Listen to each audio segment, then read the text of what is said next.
Hello guys! So andito kami sa Simbuyak Snow Resort, Ski Resort, and this is our first snowfall. Last year pumunta kami sa South Korea. Konting snow lang, walang, puro ice na lang. And then doon kami nag-spend ng Christmas. This year pumunta kami rito. We're hoping na merong snowfall. We're here 7 days. Pero yung last day namin, ito, tomorrow flight. Ngayon dumating yung snowfall. Yung mga nakaraang araw, wala. Pero yung nakaraang araw, day 1 namin na Simbulak. Dito sa ski.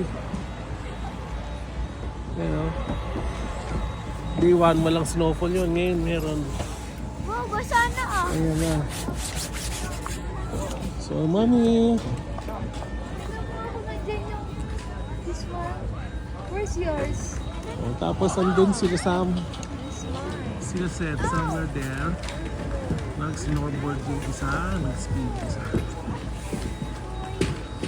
Okay, malamig masyado. Mag-ano tayo? Yung heater. Sige, try natin.